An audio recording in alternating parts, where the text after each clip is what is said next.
Hi, I'm Eric and I do everything, and can you imagine the frickin' disaster that is Jump Force on Nintendo DS? What? Oh, okay. Wait, what? This is Jump Ultimate Stars, and it's a Nintendo DS game that was released on November 23rd, 2006, and was made by Ganbarion, who's also known for pretty much making a ton of One Piece games and co-developing frickin' Wii Fit U. Yep, there's a reason why I love Piece and Wii Fit U. Speaking of Wii Fit, it's not a stretch that this game starts with the most hype glorified slideshow ever, which showcases a whole bunch of characters you can fight with that classy, cheesy DS MIDI opening. And when the opening is finished, we get a brief summary on the story mode. The story centers around J-World, a world filled with the planets of all the anime series you know and love, which one day gets separated by some evil-eyed baddie, which turns J-World into a Milky Way of evilness, which in turn turns everyone in the Shonen world bad and want to attack you for some apparent reason. Oh no. Thankfully, 5 legendary heroes escape before they turn all evil and stuff, which are Kentoki, Luffy, Goku, Naruto, and fictional character. These 5 head to planet Earth to begin their training, which leads us to, yep, you guessed it, the tutorial level. Oh.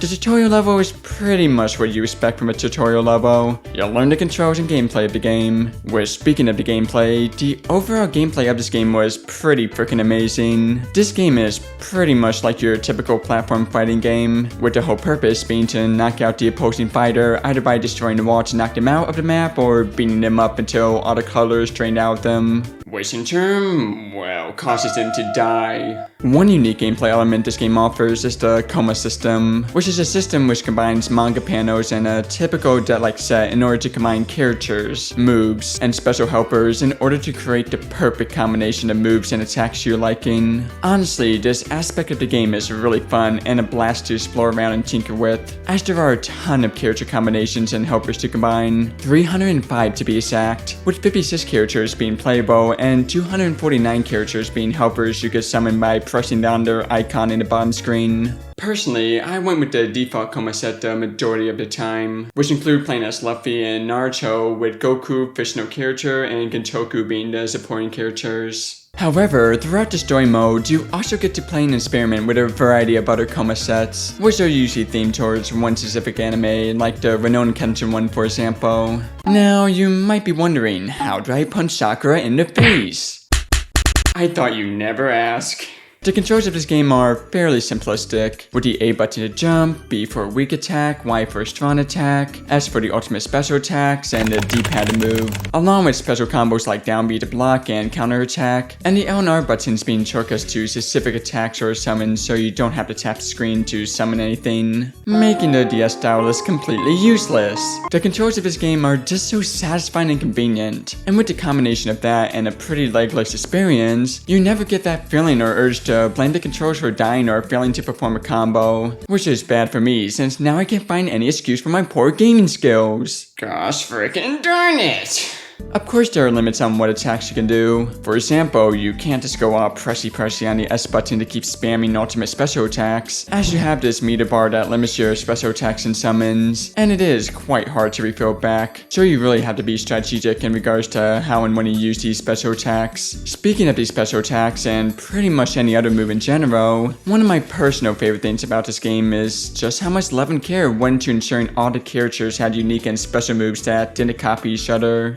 When a fighting game has a frick ton of characters like Super Smash Bros., you can't help but feel like a lot of characters are just carbon copies of each other. I'm looking at you, Marth, Boomer Marth, and Plat Marth. This game, however, doesn't have any of that, which is honestly pretty awesome. For example, Luffy utilizes distance and spacing with his stretchy arms for his gameplay. Naruto mainly is an all-around type of character, utilizing a mixture of punches and projectiles. And this guy has a mother frickin' tank, which is the most hype thing I ever seen. Timmy, what's so hype about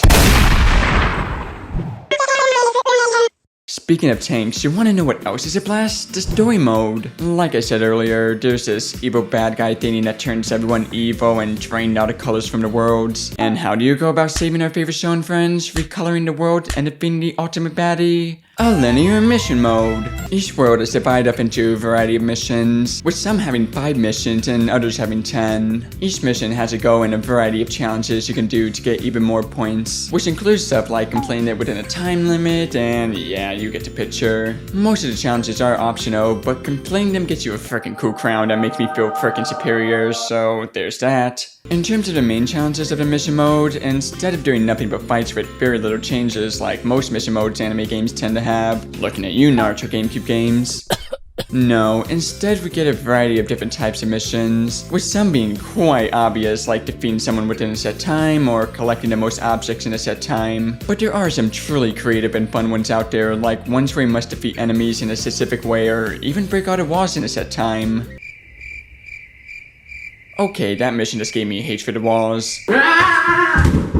Okay, fine, there were some lame missions in this game, but at least they tried doing something different here, and that is something I can really appreciate. These experimental missions were not only a fun and nice break from doing nothing but battle after battle after battle, but it also made the multiplayer aspect of the game have much more variety and fun as well. Well, at least that's what I would say if I could find friends to play it with. Other than that, I found it to be pretty much your typical mission-like story mode. You complete one session, move on to the next, defeat a final boss, or rinse and repeat.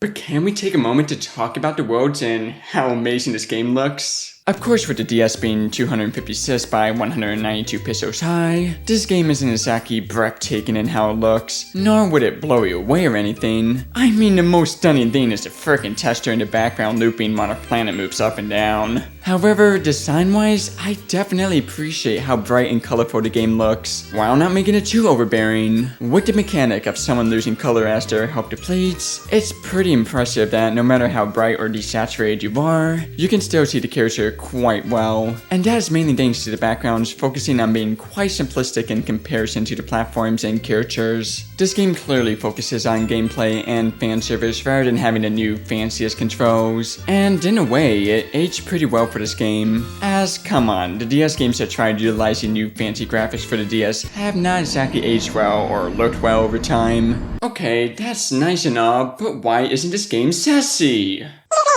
What? I get it. I guess I did take that a bit too far. Alright, let's just continue.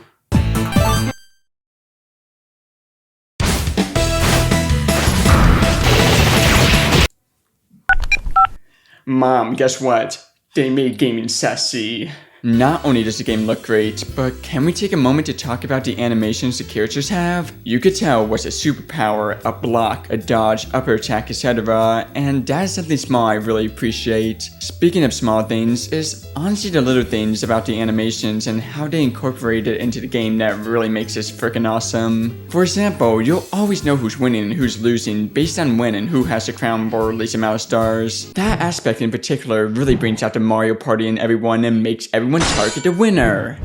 Why can't I poop in peace? Making it a game where not only benefits skill, but also strategy, which is pretty interesting considering that's pretty much what Nintendo does as well to make both the multiplayer and single player aspects addictive and fun in these type of fighting party games. Of course, not only are the animations and sprites designed well, but just look how freaking kick butt these animations look. I mean, come on, you can't tell me that a barrage of Luffy's punches does not look hype. Oh, and did I mention the frickin' tank? Tank? No, not again! You wanna know what else is a blast? We gotta give the music and sound effects some love as well. Okay, it isn't too amazing. I mean, like I said earlier, it's the frickin' DS, the music is a MIDI heaven, but the game does do a good job of immersing you with its catchy music and sound effects, though it does sound quite chaotic at times. The sound effects and other aspects of the game honestly made it a really fun time. Though there is one more thing we need to talk about in regards to this game, and that's the final boss. Okay, so you travel throughout all the worlds, gathering and saving all the characters from the evilest colorless void, and restored color throughout the entirety of the world. Now, you might be wondering, who the heck was responsible for all of this? Is it Pain? Light Yagami? Sakura? Please let it be Sakura, please let it be Sakura. Nope.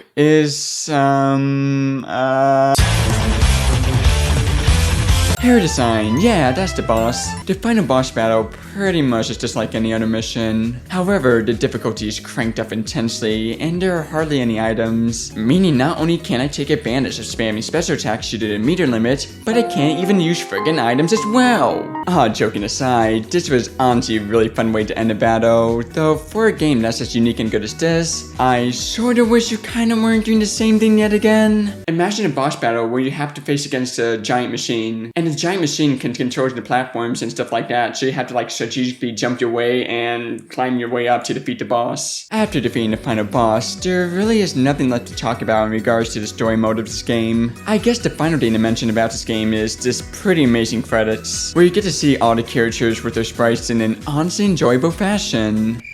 Well, almost entirely enjoyable. The one thing I will say that is a negative about this game is the language barrier. For non-Japanese speaking people, this game might be a bit hard to understand or quite confusing. Thankfully, there is a detailed guide out there, so shoutouts to Mike Casio for your hard work in doing that. That being said, if the only negative about this game is a language barrier, that just goes to show how freaking awesome this game is. Honestly, this game in general is just super underrated, and it's just a shame that such an amazing game has gotten swept under the rug due to freaking Jump Force taking the crown. Jump Force doesn't deserve the Shonen Jump fame of video games, this game does. Everyone buy it now! Jump Ultimate Stars shows that there can be a legitimate competitor to Super Smash Bros. If done right. No, not you. Or you. Okay, stop. But instead, most anime fighting games just kinda feel underwhelming. Why is that, Timmy? Oh.